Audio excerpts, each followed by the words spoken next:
This is a review of the coolest KJV Bible you will ever see.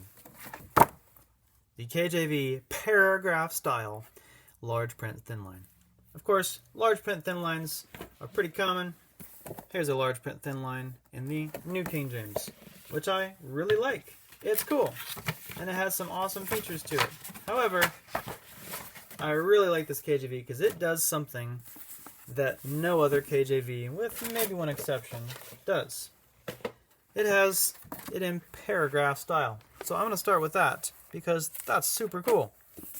Let me go to John 3, for instance.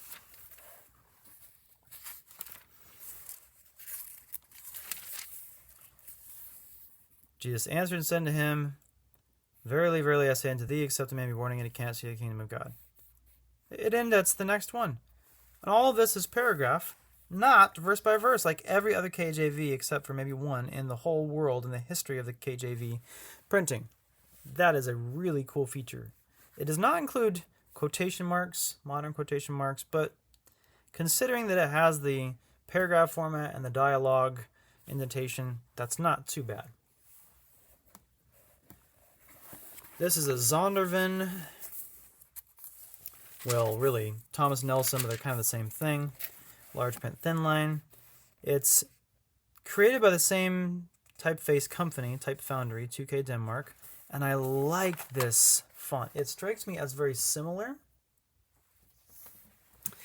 to the old school Palatino font that came out in the 70s by Zondervan. It's very thick, it's big. You'll see it's probably a 10 or 11 point typeface. Let's see here. I would guess probably a 10 point typeface, or maybe 9.5, somewhere in there, 9 to 10.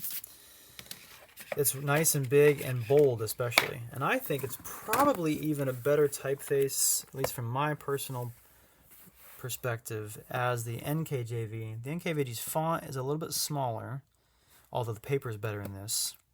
But it's not quite as classic wide.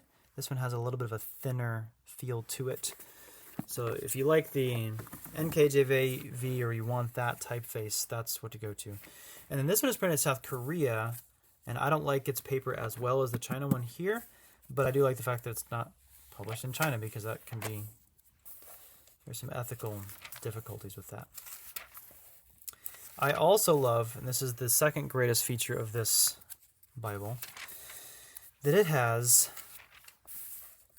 footnotes that not only explain what other references could correspond to that, but it has footnotes explaining what the words mean. And the firmament showeth his handiwork, verse 1. Let's go down here, verse 1. The expanse of heaven showeth knowledge, verse 2. Let's see what that says. Reveals knowledge. It's going to help with those false friends that Mark Ward talks about all the time. This is a fantastic setting of this Bible. 2 bookmarks, purple and, or ribbons, purple and yellow. I don't know if they're Beresfords because I don't know as much about that. Presentation page has the preface to the KJV, or at least a portion of it. I'm not sure how long the actual one is, but it has a portion of it here. If you're going to buy a KJV, this is the KJV that you need to own because it will help you read it like a modern reader and not verse by verse.